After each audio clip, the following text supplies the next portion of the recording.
hear from academics, we will hear from world leaders, we will hear from civil society experts, from activists, people such as Madeleine Albright, former Secretary of State for the United States, Michelle Bachelet, the High Representative for Human Rights for the UN, a Norwegian footballer and climate activist named Morten Thorsby, Prime Minister Enrico Letta, and many more. But first, every day at 11 a.m., we will start with the news of the day. Here at the European Parliament, we will discuss the morning headlines with members of the European Parliament. And today, I am thrilled to have two members of the European Parliament with me, Christel Schaldemose from Denmark. Hello, Christel. Hello. And Katharina Barley from Germany, who is joining us virtually. Katharina, can you hear me? Yes, I can hear you very well. Thank you for having me.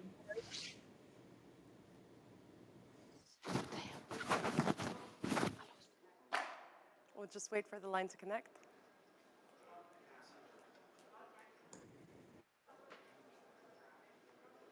We'll start with you, Christel. So you are a member of European Parliament for Denmark. You are on the Internal Market and Consumer Protection Committee, and you're actually rapporteur for the Digital Services Act, correct? That's correct, everything. Yes, I have been a member of the European Parliament for the last 15 years. And today I'm working especially on the Digital Service Act, which is the legislation that makes us hopefully get back with a democratic control over the big tech giants. Which is very topical because you also had the whistleblower Frances Haugen from Facebook who was here last week. Correct? True, she came here and told us about her insights from the Facebook. And I think that her testimonies were very important for us in the sense that we learned about how do they work, the platforms, what kind of business models and what kind of practices do they have. And they impact our society, they impact the level playing field for companies, they impact consumers' protection. So in many ways we really, really need to get back control over them. And that demands a democratic rule book for the tech giants. And that is what we are trying to do on the DSA. But I have to say that it is a little bit difficult at the moment. When is the vote scheduled for? The 9th of December. Okay, so coming up. But and I'm optimistic in the sense that I hope that we will be able to vote. But it's still we're still in the last phase of negotiations, and that's always tricky here in the Parliament. Of course, but best of luck for that. Thank you so much. And Katharina, hello. Can you hear me? Hello, I can hear you, and I hope you can hear me now. I cannot hear you. 1 second, let me check. Oh.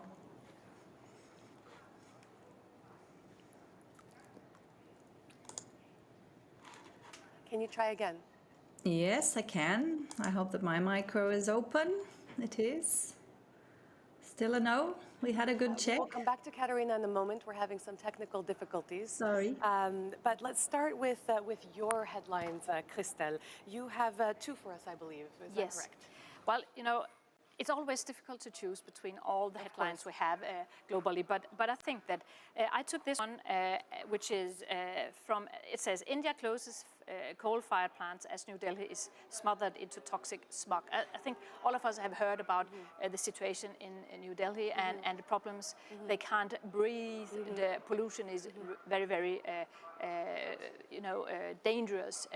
So therefore it's, on one hand, good news that India is now closing some of their coal-fired plants. Especially with COP26 just behind us. But that's why I think it's a bit weird, because at COP26 in Glasgow, in the last minutes, more or less, India changed the outcome of the negotiations by saying that instead of getting rid of coal plants, we should just decrease the use of coal plants. And I think so. I mean, they should have gone a little bit. They should have been more ambitious in a sense to save the planet, but also to save their own citizens.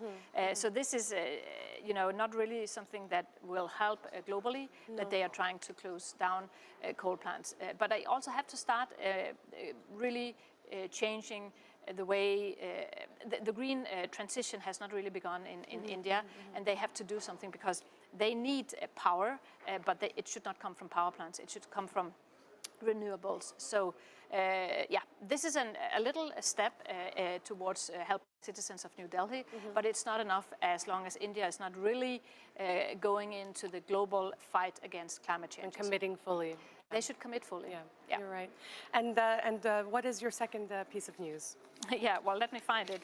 No, And in the meantime, let me see if we can hear from Katarina again. Can you try again, Katarina? I can try again. Ah, there we are. I can hear you. Hello. Fantastic. I could hear you all the way. I'm sorry for this. That is okay. This is what happens when we hold virtual events. Sometimes there are technical glitches, but it's wonderful to see you. Thank you for joining us. Just to introduce you to our audiences, you are a Vice President of the European Parliament representing Germany. You work on a wide array of issues, I believe. You were former Minister of Justice in Germany before being a member of European Parliament. And you're also a member of the Parliament delegation for the Conference on the Future of Europe, which is very topical right now since we're talking a lot about the future in the Global Progressive Forum. Can you tell us a little more about that? Yes, well, the Conference on the Future of Europe is a very important tool to participate as citizens in the European future. And we, as a Parliament, have fought very strongly for this conference, and it is ongoing now. There are 800 participants who have been chosen representatively, but also, well, just normal people.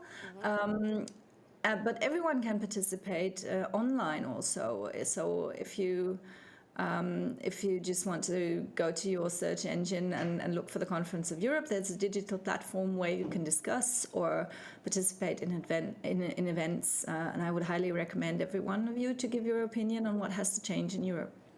Thank you very much, Katarina. And I believe you also have a piece of news to share with us, a headline to share with us. Yes, of course. As you said, I used to be a justice minister in Germany, and democracy and the rule of law is my core issue. So my headline deals with decisions on this topic by the European Court of Justice. We know a lot of countries in the world who are having severe problems with the democracy and the rule of law, and we have them, unfortunately, also within the European Union, and it is especially the governments of Poland and Hungary who are where we really have to discuss very hardly on what it means. And the European Court of Justice has issued again a ruling against the Polish government because the justice minister there has the right to randomly propose and renounce judges to advance to higher courts, which is of course a pressure instrument and also an instrument of control over other judges. And what do you think is going to be the next step on the European Union side? Well, we, as S&D Group, we have always said that the Commission is not severe enough on this topic with these governments. The Commission has started to take action now, slowly. But what we expect from the Commission is to use the new instrument that we have created, the conditionality mechanism, that allows the Commission to hold back financial means in case of systematic breaches of the rule of law. And this is what the Commission should do now. Great. Thank you very much. Katarina, do you have anything to add on that, Christelle? No, but I completely agree. Yes. We need to do more, and I'm really grateful for what Katarina is doing. And we are, in our group, really united on this topic. We need to be stronger and firmer. If you're a member of the European Union, you have to comply with our rules, and certain member states are not doing so, and then we have to put the pressure on them. And money is always a good tool. A good motivator. Yeah, it is. Let's go to your second piece of news. Yeah, but I mean, kind of keep in the same topic, because I have this headline saying IMF, the International Monetary Fund, leads push to clean up world carbon pricing system. So, you know, they're polluting, many countries are polluting. We need to make it expensive to pollute. And therefore it needs to cost. We have in EU this system, ETS, where it is costly to pollute. And for people who don't know the acronym ETS, emission transmissions? Yeah. It's the trading system for emissions. Trading system for but it's very simple. It is a price on pollution, and the thing is that we want to make it more expensive not to make the transition. And therefore, it's a very good and positive news that IMF is now suggesting the bigger polluters to pay a common price of, I think it was $75 per ton pollution. And they really want a global system to make sure that we don't have this high level of pollution. We need to make sure that it costs to pollute, so that they start making the transition, so that the companies by the end of the day will save money if they make the transition. So again, we're back to the money question. Yeah, money becomes a motivator. Money is a motivator, and therefore I'm really happy to hear and learn this. Of course, we always need to make sure that when we do these things, either in the EU or globally, we need to make sure that no one can move a factory to another country, either outside the EU or another place in the world. To find a loophole, basically. To find a loophole. Yeah. We need to make sure we don't have leakage, and that is also why we in EU are working with a kind of a tariff to make sure, we call it the CBAM, but to make sure that you don't move your factory out, or if you send goods, products into EU, that you also comply with our rules for making sure that we have this green transition. So it's a good news for me, but we're still not there. We fight for it, but it is one of the biggest topics. It's about saving the globe, and I think that EU needs to be world leader on this, but it's good also to see IMF coming into the game. Great, thank you. And Katarina, what is your next headline? My second headline is one from foreign policy. China and US agreed to ease restrictions on journalists. So it touches on both my topics, justice and rule of law, but also on foreign policy. It's both sides. The relationship between China and the US is important for the whole world, and confrontation is always a very bad sign. And there had been tensions that expressed themselves in restrictions, vice versa, US towards China, China towards the US, and not allowing journalists of the other country to do their job. And I think it's very, very important that these two big players in the world find ways to solve their conflicts differently than with these mechanisms. So it's a good news that they have found an agreement on this. And the second aspect, of course, is the freedom of media, which is under high pressure all over the world. And it is such an important pillar of democracy. We're seeing it under pressure in various ways. But this is also one where countries like China do not accept other journalists who report freely and independently, and so I thought this is a good news in both respects. Wonderful, thank you very much. And for your last piece of news, Christelle, I think you have one last one. Yeah, and that's, this is not the green transition, but it's the corona. Okay. It's about Pfizer seeks US emergency authorization for COVID-19 pill. Yes, the pill, Yeah. I heard about it. So- It's been in the news all week. Yeah, and I like that because, we need to make sure that no one is safe until everyone is safe globally. So we need everyone to be protected against the corona. And we have had difficulties with the vaccines. They're costly, and we have had problems also to manufacturing enough vaccines to cover the world.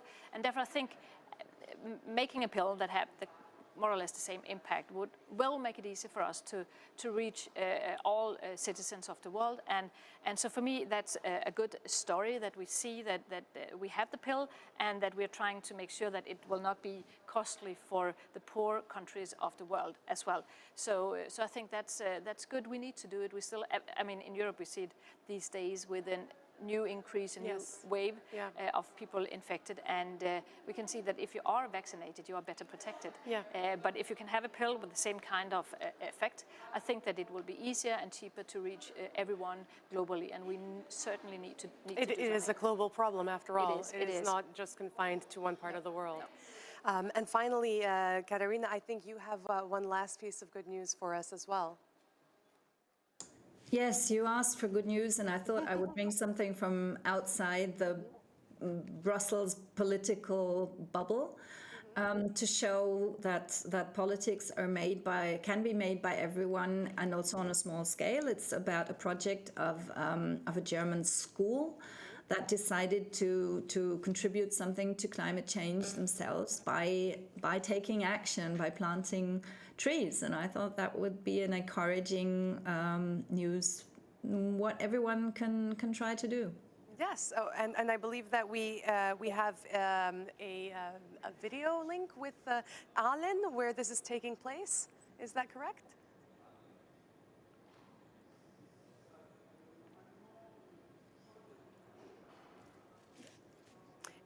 We will wait for our tech committee to confirm. Can you tell us a little more about the school, Katharina? Yes, well, it's a school in Aalen, as you said, in North Rhine-Westphalia, our biggest state, and very highly populated. So so a lot of people live in cities, in towns, and the pupils of the school decided that they wanted, as I said, to contribute something themselves, and they planted 120 trees themselves and take care of them, and like this want to not only leave it to the professional politicians or to the economy or to organizations to do their share when it comes to making the world a better place. And I thought this was really a very, very good idea. They do have websites. I don't know if we can't establish the connection, I would like to give them to you. Movement Method campaign, if I remember correctly. The Movement Method campaign. Exactly, and it's movemyschool.com and it's greencarefarm.de where you can have a look also. Okay, well, that's wonderful. And Elke Wecker is the principal of Mammoth School there. If I understand correctly, they are in the process of planting these trees this morning as we speak, 120 trees. Fantastic. Thank you both. That was actually quite encouraging as far as news of the day goes, because not all the headlines were that bad. No, exactly. And I think sometimes we need to be better also to tell the citizens that things are not moving, not everything is moving in a wrong direction. No. We have good news as well. Yeah, and Katharina's news here is also good because people can do a difference themselves individually. The motto of the Global Progressive Forum is, if we can dream it, we can do it, which is an adaptation of Walt Disney's If You Can Dream It, You Can Do It. And it's very much in the same vein about empowering people and making them realize that they themselves have the power to make some change. So I'd like to ask what your dream is. Crystal, I'll start with you. What would be your dream for the next decade, since we're talking about the priorities globally for the next decade? It's simple. It's a cleaner and more equal world for everyone. A safer world when it comes to climate changes, a safer world where we can make sure that people can go to school, that they can have a job where they get salaries they can live by, and they can make sure that they can come to the doctor if they need to. You know, a real good life for every citizen globally. That is my dream. Wonderful. And Katharina, what about you? What would be your dream for the next decade, the dream that we make reality?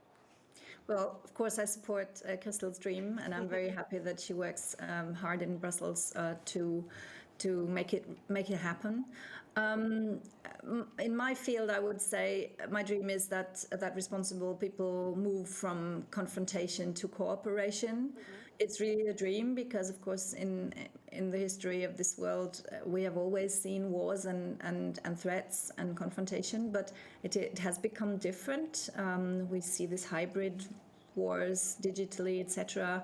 We see places in the world that haven't seen peace for a long time. So this is what I would wish for the world.